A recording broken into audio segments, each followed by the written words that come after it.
Okay, Lab 12 activities walkthrough.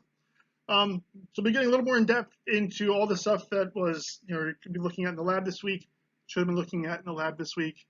I'm going to be doing my best to follow along with what the lab manual has for the lab activities. And so here we go. So when we start the lab, one of the coolest things we would be doing is we would take a bunch of sand dollars and inject them with the potassium chloride, which induces them to spawn, whether they're ready to or not. And we would hopefully get a couple of decent males and females. We would collect their eggs and sperm separately, and then we put the eggs onto a slide, and you can see them. And they look similar to this, right? This picture you see here. And then we'd flood the slide with some freshly harvested sperm, and you watch them fertilize. And then in about an hour to an hour and a half, we would start seeing the beginning stages of cell division. I've been able to cobble this together for some YouTube videos, but this is really what you would see, okay?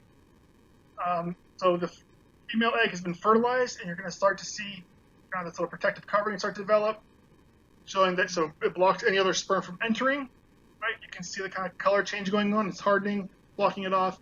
And then if we jump, we should be able to start seeing the first couple stages. There we go. So this is time-lapsed, but not by much, right? We would see this start happening pretty quick. So first cell division, and now we're starting to see the second cell division, and then they'll start pinching off, and then you'd have 8, and then very quickly you would have little little larval stages swimming around. So usually within an hour or two, by the end of, anyway, yeah, you get all this stuff going on. So cell division happens, which is why we like using the sand dollars, because it happens very, very rapidly.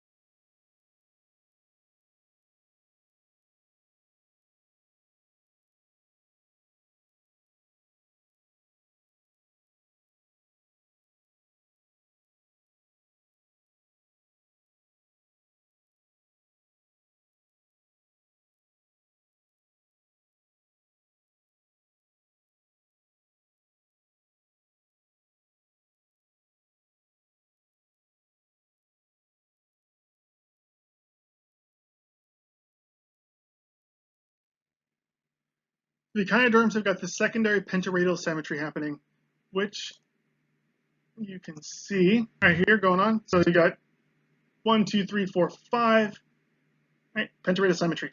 Calcareous endoskeletal plates, which you can kind of see whenever you take them apart, but just know this was giving it itself its structure. All right, and they also got, or ossicles is the other word that they're referred to as. And then we've got these pedicellari, right, which are these little claw-like structures, which when you zoom in really close, they look like this.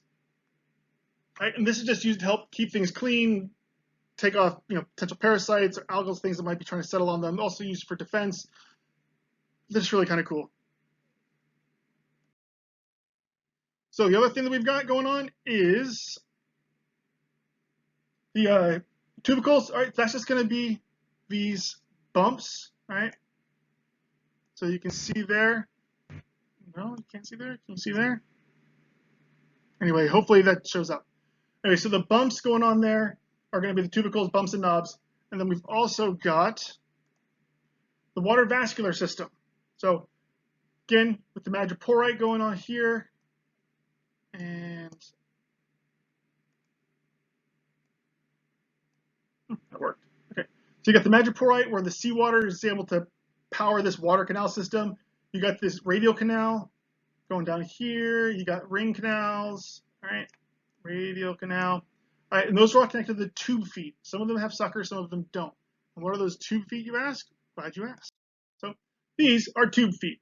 They are pretty freaking cool, right? So it allows thing to go anywhere it wants, basically. Right? So those little ampullae, right, contracts, squeezes, tube feet come popping out. They don't need them, they get sucked back in. Right? And so, but that's the underside of a, looks like a bat star doing its thing.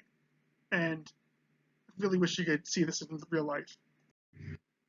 Okay, so the crinoids. You saw the little video already of the little feather star going around, right? Understand why it's called a feather star. The arms are open, bearing open ciliated grooves, which are used for filter feeding.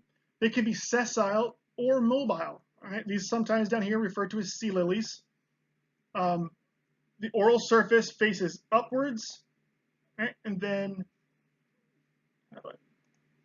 that's not gonna work. Where is my cursor? There we go. So this is what they look like when they're not sessile. All right. So just because they look like that, they can move. Okay. Don't tell me that wouldn't be creepy as hell if you're out in the middle of the ocean somewhere and you see this thing crawling across the bottom of the water. That's awesome. Anyway, crinoids, really fossil. I mean, a really deep fossil history for these things. They've been around for a long time. Basal lineage happens a lot. Oh, and then I actually start up. Okay, we'll watch that again. Move.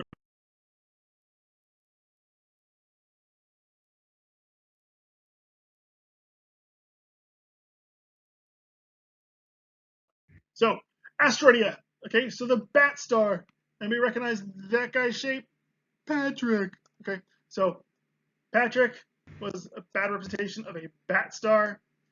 They have their madreporite is on the aboral side, right? So that is what you're looking for if you're looking for a madreporite. So it's not always going to be super obvious like on this one, but there you can definitely see that. Right? They can come in a variety of colors, but you can also see, you know, they got some of those little tubercle little bumps and stuff going on. But that is Asteroidea.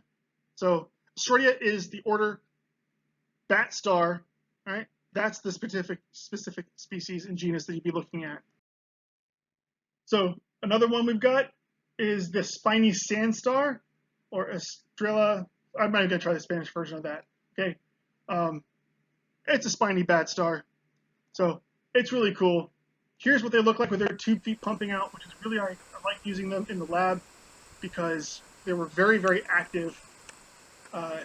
Anyway, so the Astropecten armatus. So that's it doing its there. It's 2 feet popping out, and then we've also got sand stars. Okay, they are the spiny sand star. They have spines, and they like to bury themselves in sand. This video is obviously time lapsed, but if you watch them bury themselves in real time, it wasn't that much slower. Okay, they were pretty darn quick. When you watch them, you know, they go from being there, and they would just start burying themselves in the sand. It's really cool. So that is Asteroideas. Okay.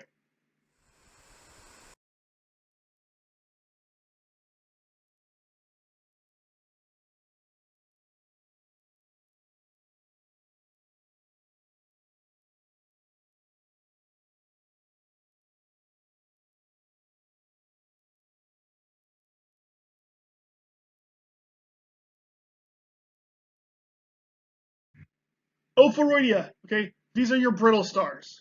What you want to remember about them, their tube feet have lost their suckers. Right? This is their madreport is on the oral surface, right? So the jaw, you know, their mouth is down here. This is the side oral, mouth oral is where their madreport is going to be. They've got these highly articulated arms. Okay, as you can see, this video is not time lapsed. This is real time. Right? And you can tell because you can see a little shrimp, a little fish, right, swimming around. Right? They're not time lapsed. So when we say highly articulated arms, this is what we're talking about. You don't see bat stars doing that kind of whipping motion. So they are very active. Look at this dude up here. He's just kind of bouncing around. So moving on from there.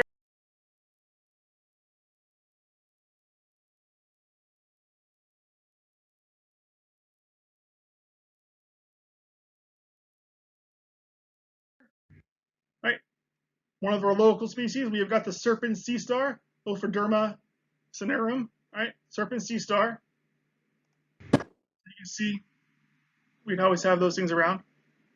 Right? But you pull them out of the water, and it's got those highly articulated arms, little disc, almost always in, you know, got the 5. I don't know of any that don't have 5. So we've got the serpent sea star going on.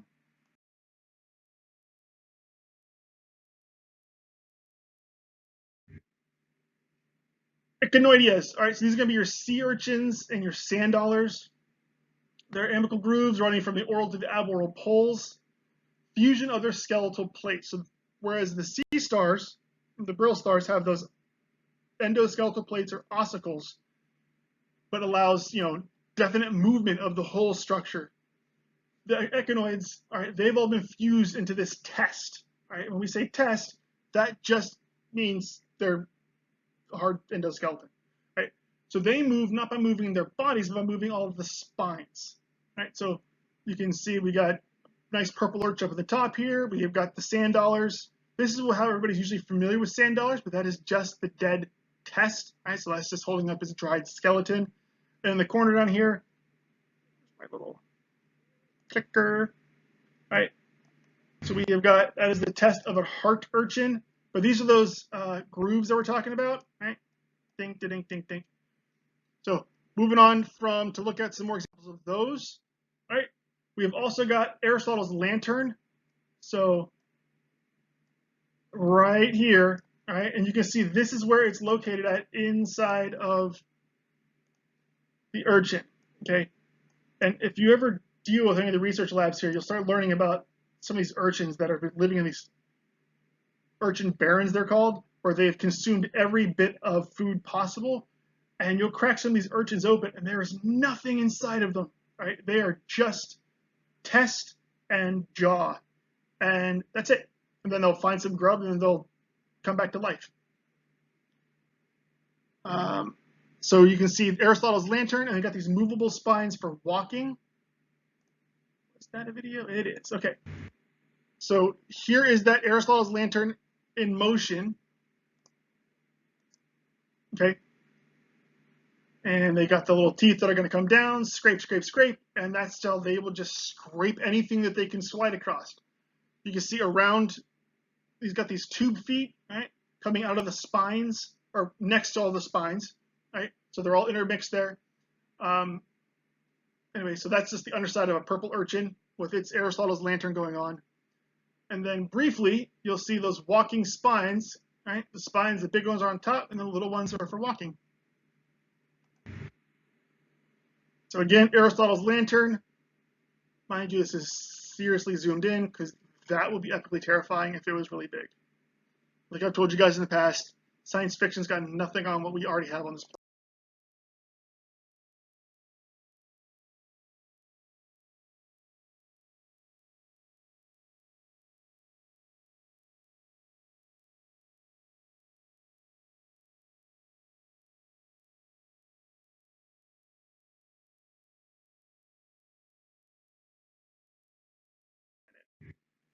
So this is our local purple sea urchin, all right?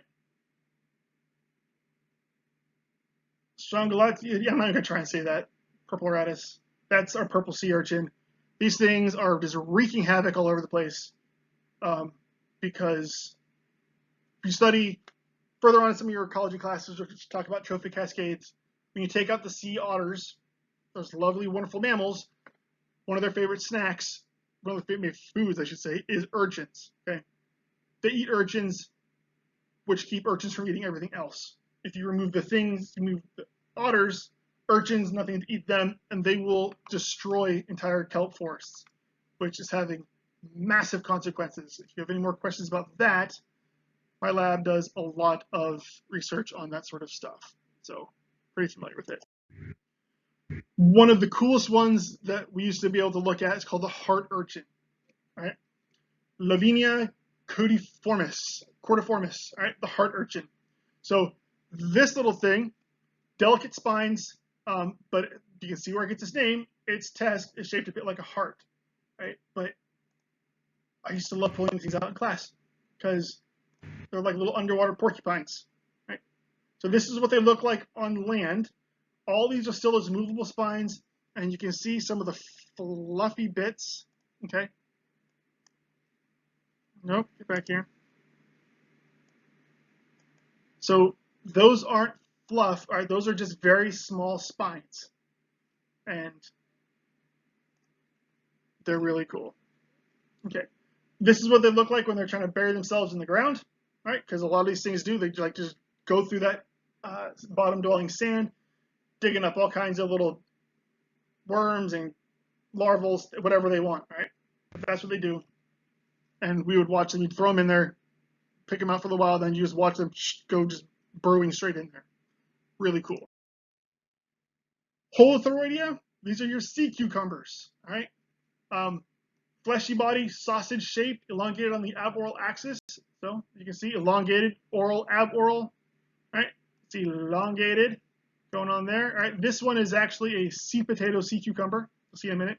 We got our California sea cucumber down here. Their endoskeleton has been reduced, big squishy bodies, not a lot of hard endoskeletal plates on the inside. And around their mouth, they're going to have retractable oral tentacles numbering from 10 to 30. Right? Really cool looking. Example, how they would use those. Okay, so we've got some of them that are burrowing sea cucumbers, in which case they bury their entire bodies, and this is just their mouth here, right? And those oral tentacles open up and just lay on the, just kind of spread out and try to snap up anything that comes across them. And other ones just have them kind of hanging out in the front. Right, they can bring them in, but those are the retractable oral tentacles. Pretty cool. This is our local California sea cucumber. Right? When it's in the water, it's got this kind of spiky body-shaped appearance, but don't be fooled. It is very, very, very soft. When you put it on land, right? It looks like that. It's just like a gelatinous sea cucumber, right? But know what this is. If you want to describe it, look up some more stuff on there. The California sea cucumber, our local one. We've also got another example of a burrowing sea cucumber, right? So this is, Menteas. So it is expressing its branching tentacles, not its guts. Some sea cucumbers are known for defending themselves by expelling their internal organs and then retracting them, obviously. That's not what this one's doing. Those are just its oral tentacles on display, trying to catch some food. Some of the other burrowing forms, right? We got the sea snot cucumber, Leptosynapta species. So that's a whole genus of them.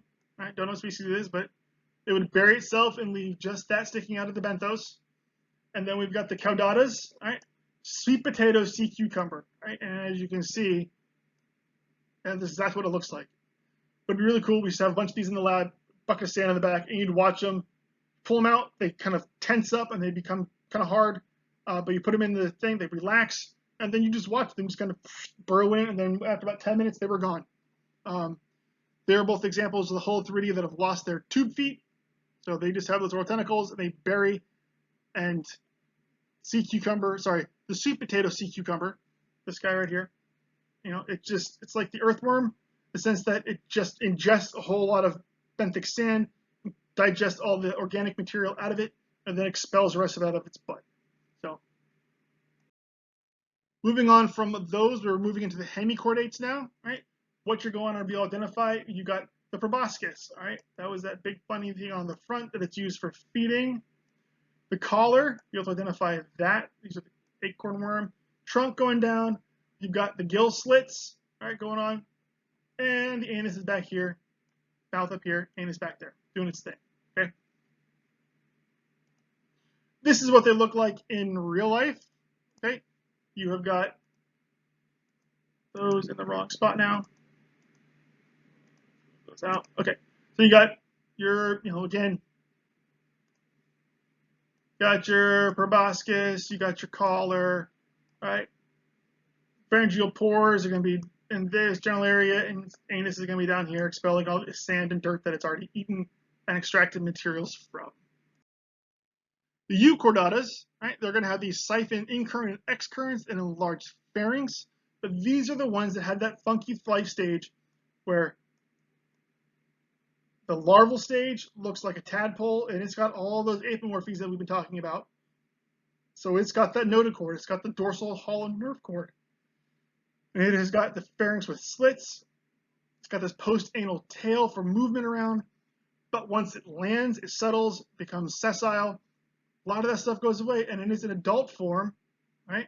It's got water coming in, doing its thing, and then water getting pumped out, right? Excurrent siphon, incurrent siphon, pharynx with slits, all that stuff going on there. Right? There's this gut still going on down here. So larval stage looks like this, adult stage looks like this. Adult tunicate or sea squirt. I think I got some cool ones for you there. Okay, gold mouth sea squirt, ink pot sea squirt, how you will, but this is what it's always going to be known as, the Polycarpa aurata. Super colorful. Most of them are not that pretty looking. As far as I know, this has not been in color enhanced, with a lot of pictures I could find of it look exactly like that. The ones we have in the lab are not nearly that cool looking or active, but what it is.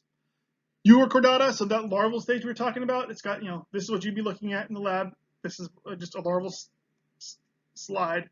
Okay, so it's got that tail action going on. It's got a nerve cord. It's got guts. It's got a mouth, and it's got all that other stuff that will eventually develop into that tunicate that we saw earlier.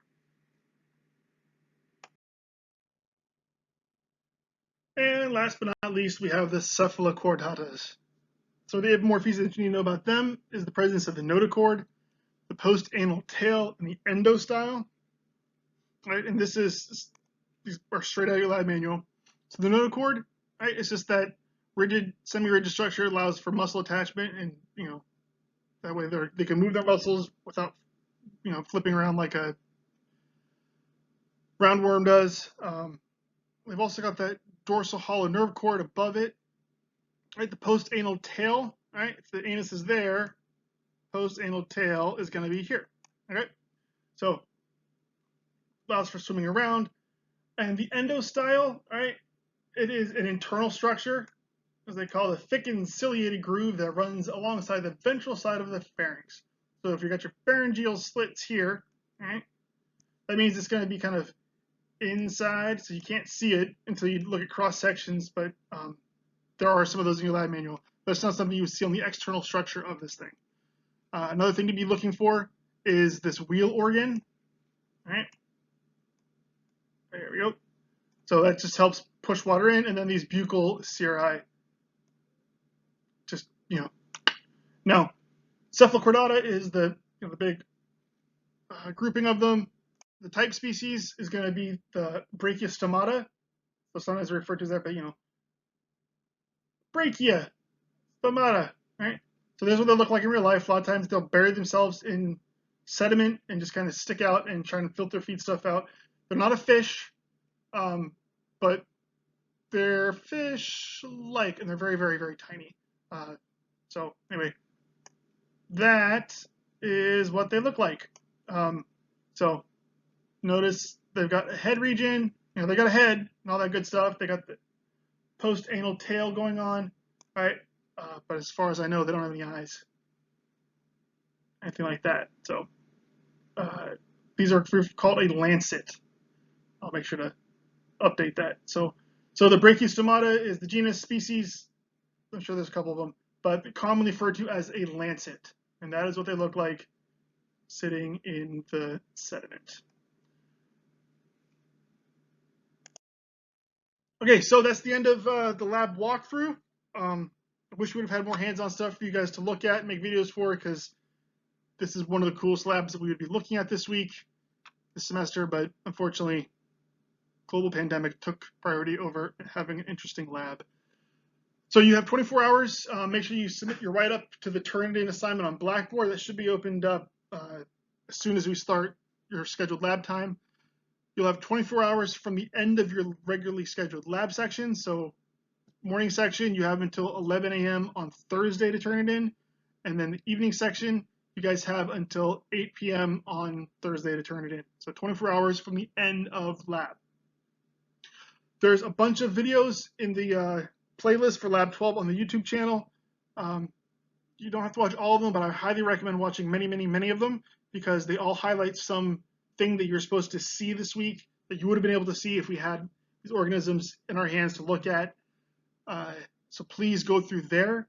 And again, as always, if you're unclear about anything, you have any questions, don't hesitate to send me an email or to set up a Zoom meeting, because we want to make sure you get the most out of this as you can. Practical 5, pretty sure is next week. I'll double check, but yeah, this should be getting set up. So if you have any questions, let me know again. And I'm pretty sure the lab practical 5 is going to be following the same, if not a very similar format to the one we just took. So open for 24 hours, combination of matching and that sort of thing, and fill in the blanks in terms. And yeah, so let me know if you have any questions. Enjoy. I think you can leave comments on the channel if you need to. Post a question there if something pops in your head. Anyway, that's it.